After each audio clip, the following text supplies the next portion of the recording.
Welcome to EBG Pathshala. Today we'll be talking about reading new literatures in English, and the name of the module is Indian Diasporic Literature and Politics of Representation. I am Shashwati Shah, Assistant Professor, Department of English, Sikkim University. The content of the module has been written by me. In this module, we'll be talking about what is diaspora and why do we need to read Indian diaspora in particular. We'll also talk about how the concept of home, exile, location, dislocation, memory, and all of this gets represented in the works of the Indian diasporic writers.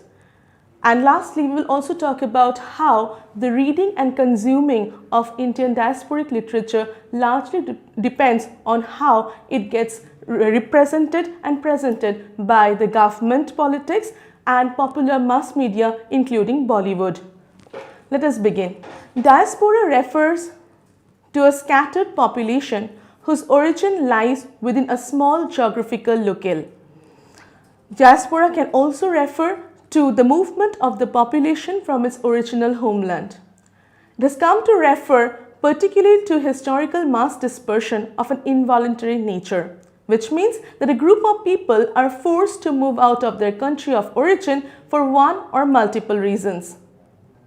According to Robin Cohen, diasporas exhibit several of the following features. Number one, dispersal from an original homeland, often traumatically. Number two, alternatively, the expansion from a homeland in search of work, in pursuit of trade, or to further colonial ambitions. Number three, a collective memory and myth about the homeland. Number four, an idealization of the supposed ancestral home. Number five, a return movement. A strong ethnic group consciousness sustained over a long time is number six. Number seven, a troubled relationship with host societies. Number 8, a sense of solidarity with co-ethnic members in other countries. And 9, the possibility of a distinct, creative, enriching life in tolerant host countries. Writers of Indian diaspora have enjoyed the center stage in emerging new literature, chiefly because of the theoretical formulation being generated by their works. Their language and way of writing are transformed when they come in contact with the other culture or try to assimilate with the new culture. These writers are often preoccupied with the elements of nostalgia as they seek to locate themselves in new cultures. They write in relation with the culture of their homeland and at the same time adapt and negotiate with the culture space of the host land. Generally, diasporic literature deals with alienation, displacement, existential rootlessness, nostalgia, quest of identity, and other issues. This also addresses issues related to amalgamation or disintegration of culture. It reflects the immigrant experience that comes out of the immigrant settlement. Uma Parameshwaran has defined it as follows. First is one of nostalgia for the homeland left behind, mingled with fear in a strange land. The second is a phase in which one is busy adjusting to the new environment, that there is a little creative output. The third phase is shaping of diaspora existence by involving themselves with ethno-cultural issues. The fourth is when they have arrived and start participating in the larger world politics and national issues. The Indian diasporic population is of particular importance is because of the fact that India had experienced migration and as a result of which diasporic settlements all across the world right from a very early period. Indian diasporic settlements or migration from India can be traced back to as early as pre-colonial times when people moved to mainly Southeast Asia region in search of trade and to propagate religion.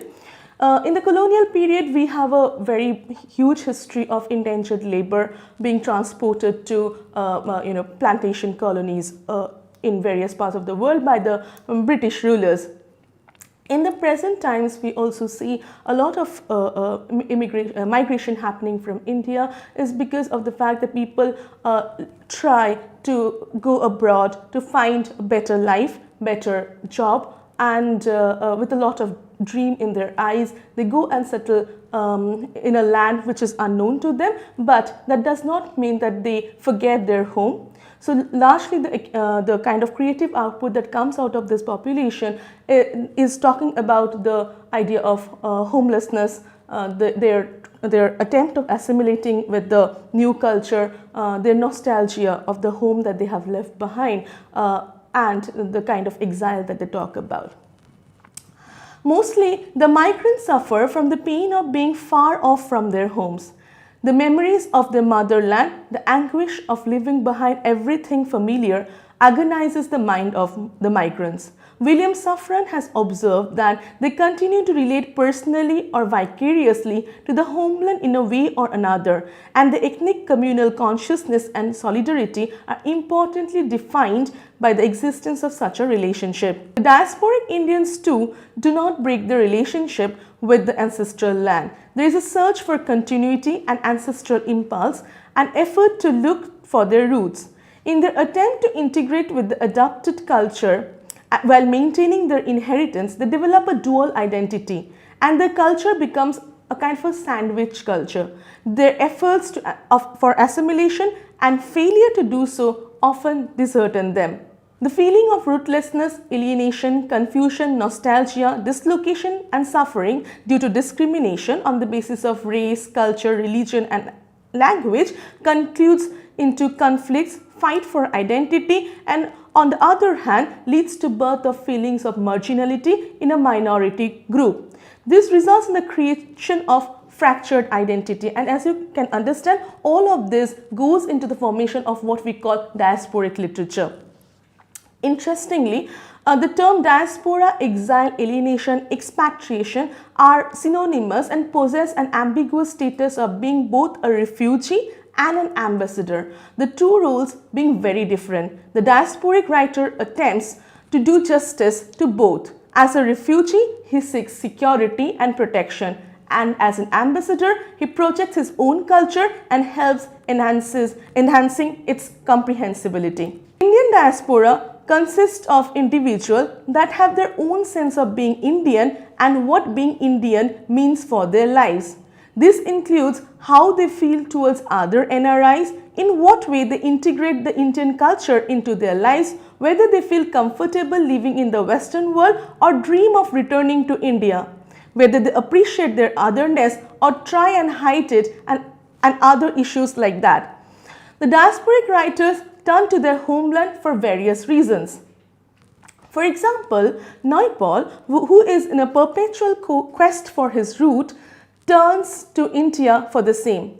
Rushdie visits India to mythologize its history. Rohinton Mystery visits and revisits India for a kind of revitalization and to re-energize his aching soul. Bharati Mukherjee's childhood memories hearken her time and again.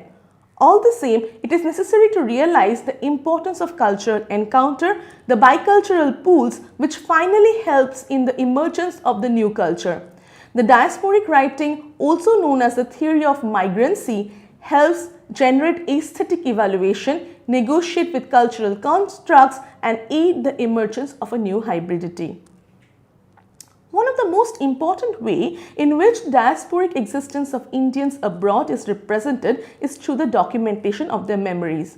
These memories are of the writer's own experiences of his childhood, of his adulthood, if they have migrated after being adults, or are passed on orally to him or her by elders in form of anecdotes and tales. This happens with the second generation migrants. These shared memories in turn gives rise to an image of India in the writer's mind that she or he desires to explore. Therefore, the memories of the home left behind not only haunt the lives of the first generation immigrants but also leaves an indelible impression on their children. As Vijay Mishra narrates, I have carried memories of that experience thanks to my late father and mother, my brother Hriday and my sister Shiro. Although removed from that experience, my children Rohan and Paras have not been unaware of their father's working class indenture heritage and have sensitively engaged with it. For our granddaughters Anjali and Tara, diaspora as read here would be a matter of archive fever only. For our daughter-in-law Kylie, it will be a similar matter of understanding another history. Literature's engagement with the phenomenon of Indian diaspora can be categorized into number 1, literature on the diaspora, and number 2, literature of and by the diaspora. This can be attributed to the difference in perspective of an insider as opposed to an outsider. Literature on the Indian diaspora is enriched by the contribution of both diasporic Indian writers and Indians who are intrigued by the Indian diaspora. So which means it will consist of both creative writings like novels, short stories, poems on diaspora, and also it will consist of those sort of non-fictional writings which talks about the diasporic existence of various diasporic authors or diasporic population in general. For a large number of Indian diasporic population, the expression of their aspiration and experience and of their joys and pathos find their way into the creative writing of the diasporics. For others, it ignites a desire to know their history, which results in endeavors leading to academic writings. One such example is Shamsuddin's Solving East Indian Roots in Trinidad, which is published in 1994, which is a result of his urge to trace his roots. Desire led to his journey through the names of almost 1,47,95,254 Indians who were registered as indentured workers in Trinidad between 1845 and 1917. This enterprise helped him to solve ancestors' arrival for at least 200 other people besides himself. For many Indian diasporic writers like Naipaul and Chumpalahiri, the home that they represent in their writings is a part of their imaginary past. These groups of writers are usually second generation diasporic population. For each one of them, India bears a different meaning. Their perception of the imaginary homeland and the inclination towards it is largely influenced by their socialization in the formative years. The first generation migrants who left India preserved a photographic image of their home in their minds because they have spent a considerable amount of time in India, so they know what India is like, the culture, the home, the place. But for the second generation, it is mostly the history told to them by their parents, so they have a secondary sort of memory, not a primary memory. This image hardly changed with time. It is quite obvious that the children initially visualized India through their parents' eyes. Unlike today, when technology helps immigrants stay virtually connected to their homeland, the early diasporics were completely alienated from their home. For those diasporic writers who spent their formative years in India, homeland is not frozen in time. They do not harp much on an imaginary homeland. They were well informed about the existential India. Being part of the diaspora enables them to criticize the flaws in the system. Mistry is one of those diasporic Indian writers who spend time in India helps him to critically analyze the political situation of the country. The home that they represent is a part of their own experience, which helped them to relate to the ones they had seen around themselves. The heterogeneity of the diasporic writers add to the variety in the qualitative representation of home. The ideas evoked in their literature or literary works are generally reflective of their upbringing. Considering the upbringing factor, there are clearly two distinct groups of writers. One group had a very privileged upbringing. Chumpalahiri can be taken as an example of that group who were brought up in a kind of luxurious life abroad. The other group has grown up within the limitations of an indentured lineage. Sri Prasad Naipaul, V.S. Naipaul, Shiva Naipaul and Sam Selvan are few examples of such writers. For the later, writing was also a mode of vindication. As Patrick French notes, Naipaul's lasting ambition was to beat the English at their own language. It is surely an attempt to break free of the colonial baggage. The variations in these writings problematize the general perception of home. The pain for lost home and roots get represented in the writings of the members of Indian diaspora whose lineage is that of indentured labor. Every account of indentured labor migrations speaks of how they were guiled into leaving their home with a promise of return. There was always a promise that they will go to a better working environment, they will earn a lot of money and return home with the money earned. But that promise never materialized. So they had to settle there. They got stuck in the place to which they went only for earning money. Once landed on the foreign shore, these immigrants realized that they would never see their home again. A sense of exile pervaded their life, and this accounts for the popularity of the Ramayana, an epic of exile par excellence, in the lives of the diasporic Indians settled in the Caribbean islands, Mauritius, Fiji, etc. The literature that has churned out from this new world does not speak only of the pain of displacement in the colonial plantations away from India. It generally speaks of the everyday life of the people in these plantations. As an all-pervading rootlessness, temporariness and instability were characteristics of the Indian diaspora found in the plantations. As Harish Trivedi says, to be once unhomed is to be always and forever unhomed. If by home one understands an apt location in history, community and culture. The literature of the Indian diaspora also represents several dimensions of being unhomed and the attempt on the part of the diasporic Indians to cope with it. Though each member of the Indian diaspora has a very different experience, there are shared emotions that are triggered by being in the diaspora. All diasporas are unhappy. All diasporas are unhappy, but every diaspora is unhappy in its own way. Diasporas refers to people who do not feel comfortable with their non-hyphenated identities as indicated on their passport. Diasporas are people who would want to explore the meaning of the hyphen, but perhaps not press the hyphen too far for fear that this would lead to massive communal schizophrenia. They are precariously lodged within an episteme of real or imagined displacements. Diasporas are both celebrated by late postmodernity and maligned by early modernity. The celebration and the maligning of the Indian diaspora are best found in the literature of or on the diaspora. The sublimity of the Indian diaspora has generated a literary canon that highlights the significance of this phenomena. It speaks of the pain of displacement, both physical and socio-psychological, and a feeling of temporariness. As Pico Iyer recounts in The Man Within My Head, just as when we had first moved to California several years before. None of the words I learned in our ancient classrooms carried, and nothing in post-60s California made such sense within our grey stone cloisters. It was like flying between different dimensions of the mind. One world could not more understand the other. Therefore, we can see that the diasporic literature is made more appealing by the way it is represented. Many a time, in an attempt to unravel a dormant past, these writers dig up anecdotes of nostalgia and pathos.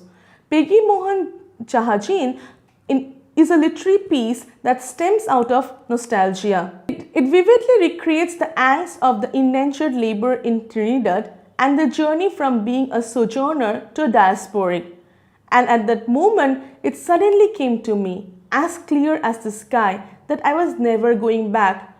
That I would leave and die across the Kalapani, that's black water. And then I turned to face forward and sat looking at the sea, stretching out forever and ever in front of us. And I stifled the panic rising inside me and tried to think. The diasporic writers, through their literary works, bring to the fore their own angst and that of the Indian diaspora at large.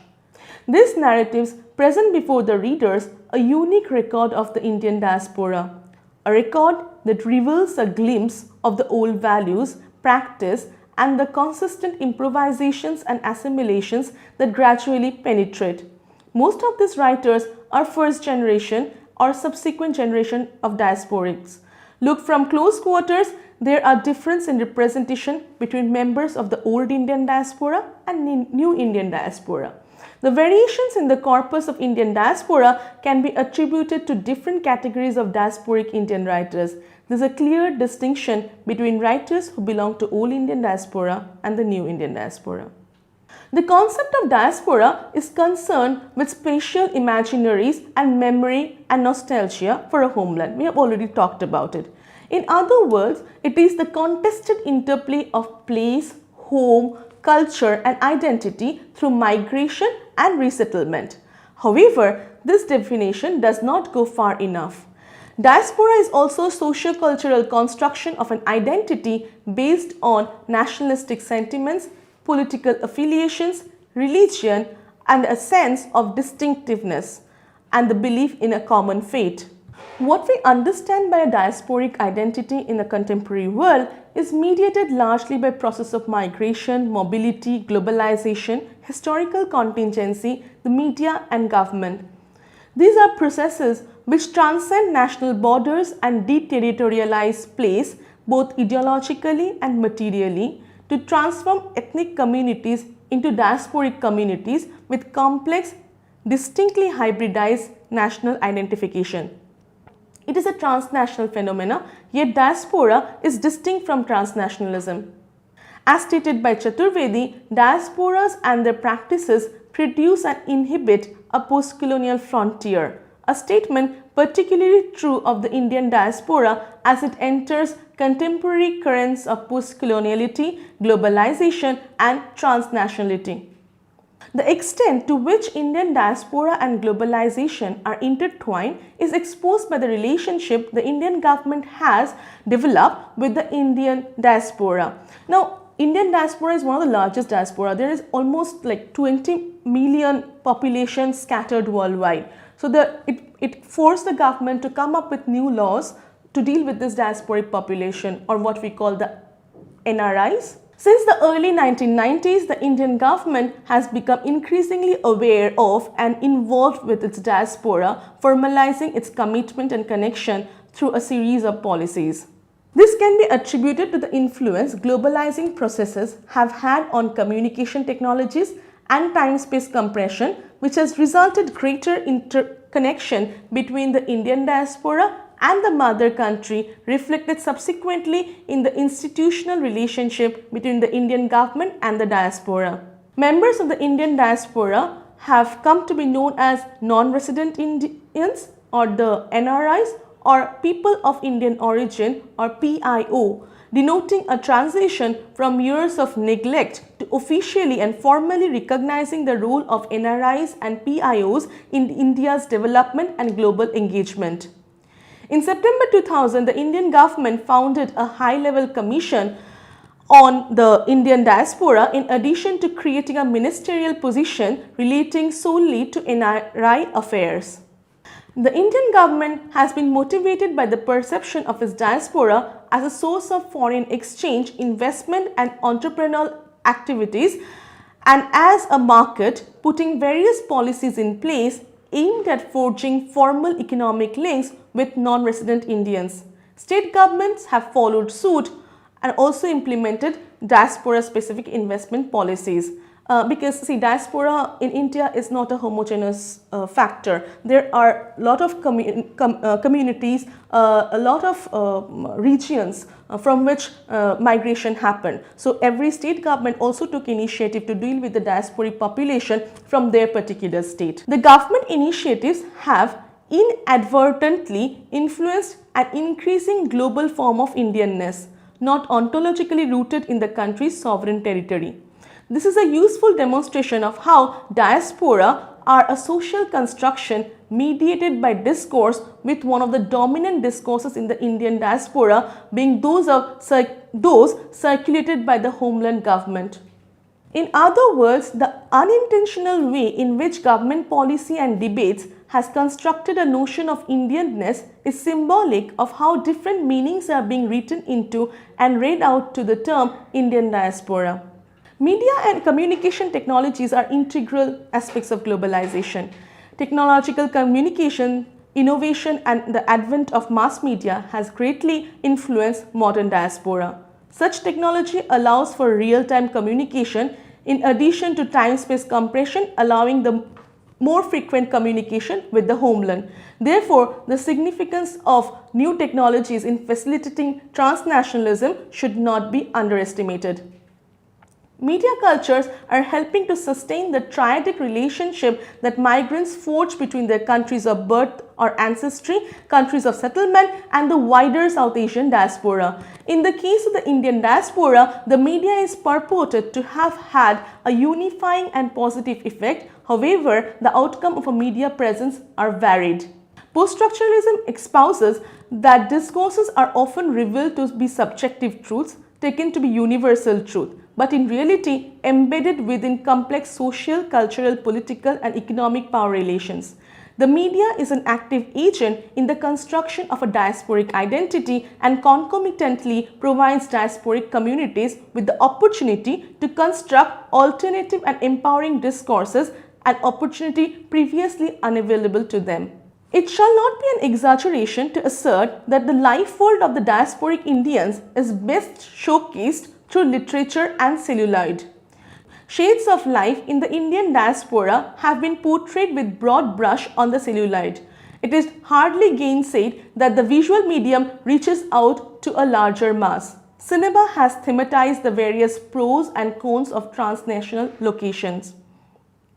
As Patricia Uberoy points out, the concerns, anxieties, and moral dilemma of the everyday life of diasporic Indian are condensed on celluloid. The film industry is an active agent in identity creation, and Bandyopadhyay is adamant that the Indian diaspora's imagination of India is strongly informed by Bollywood movies and is therefore strongly informed by Hinduism. Bollywood is a mode of production, a way of producing culture within a national and global context that is inextricably linked to the Indian nation-state and the post-colonial economy of liberalization. This statement symbolizes how all aspects common to the diaspora intersect. In other words, Bollywood encapsulates cultural, social, economic, nationalistic, post-colonial and globalizing processes. Pervading the academic literature on the Bollywood is the word Indianness, which appears to be synonymous with Bollywood. Scholars cite that Bollywood fulfills a desire to see Indianness and Indian achievement in the works of expatriate filmmakers. This has the effect of creating cultural understanding between Indian nationals and the diaspora, important to the maintenance of the transnational tie between the two.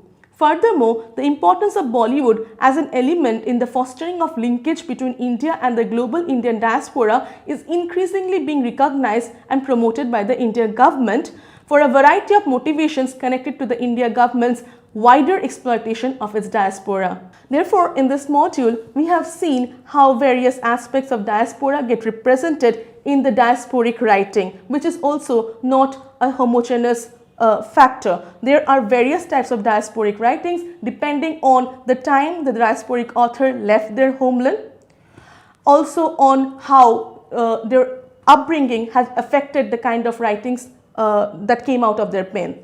Then we have discussed how the government policies and mass media, especially Bollywood, affects the understanding of what is diaspora and how the NRI population is experiencing their everyday life. This is kind of forging a link between the population which is living or residing in India and the population of India not residing in India. I hope you enjoyed the module. Thank you.